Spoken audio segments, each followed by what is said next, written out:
নমস্কার বন্ধুরা, মন যা চায় রান্নায় সব দর্শক বন্ধু জানাই স্বাগত। আজকে আমি একটা রান্না করেছি শাকের রেসিপি, আর সেটা কি শাক সেটাই তোমাদের সঙ্গে শেয়ার করব। তো তার জন্য তোমরা সঙ্গে থাকো আমার। এই শাকগুলো হলো ব্রাহ্মী শাক।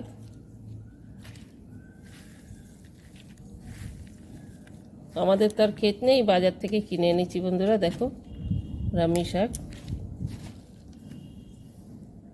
তো বন্ধুরা, ব্রাহ্মী শাকটা কাটা হয়ে গেছে, চলো এবার রেসিপিটা করা যাক। ব্রাহ্মী শাকটা ভাজার জন্য নিয়ে নিয়েছি এখানে একটা আলুটা ছোট ছোট করে কেটে নিয়েছি। কেটে আলুটা আগে ভেজে নেব। আলুটা একটু কড়া করে ভাজবো, ভেজে তুলে নেবো আগে।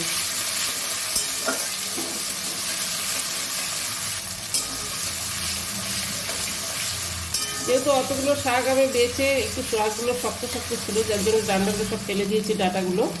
আর তার জন্য একদম কমে গেছে ভাজতে জন্য, ওই জন্য একটা আলু দিয়েছি। তোমরা চাইলে আলু নাও দিতে পারো, আলু ছাড়া ভালো লাগে, আলু ছাড়াও ভালো লাগে। তো আলুটা ভাজা হয়ে গেছে, তুলে নেবো। ঠিক নারকলের মতন করে আলুটা ভেজেছি, দেখো।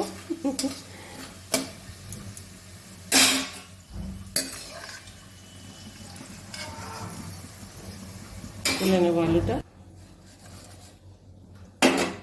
এতটা তেল লাগবে না শাকে, তেলটা তুলে নেব।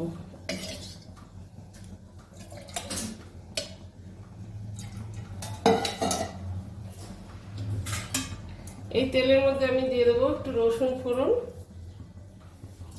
রসুন কুচো দিয়ে দিলাম ফোড়নে।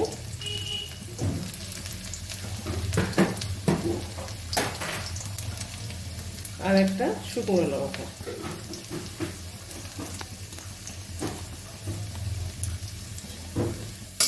রসুনটা ভাজা ভাজা হয়ে গেছে, শাকটা দিয়ে দিলাম।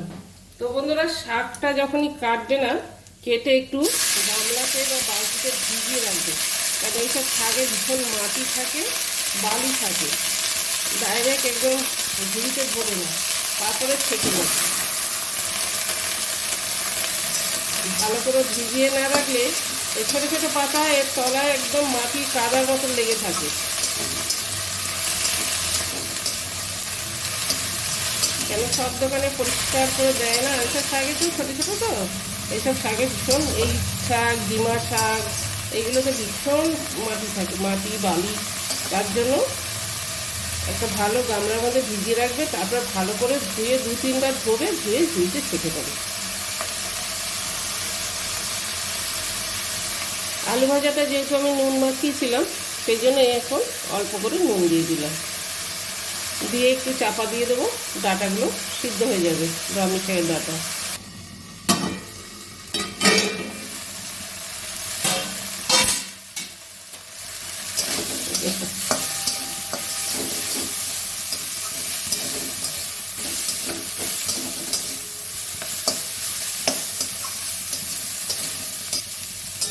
ব্রাহ্মী শাকের বলে অনেক উপকার আছে। তো আমি যেটা জানি, ব্রেনের জন্য নাকি খুব উপকার, বাকি কিছু জানি না। আর আমরা খাবো মুখের স্বাদে, যার জন্য আলু দিয়েছি। এই শাকটা প্রচুর গুণ।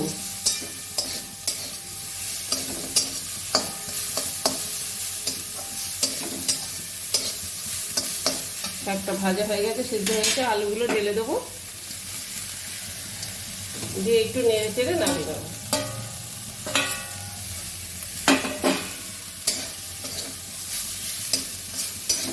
তো বন্ধুরা, তোমাদের যদি এই শাকের রেসিপিটা ভালো লাগে, একটা কমেন্ট করতে ভুলো না, মন যা চায় রান্নার চ্যানেলে।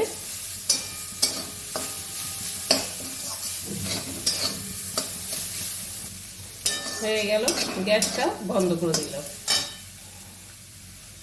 সার্ভ করে দেবো শাকের রেসিপিটা।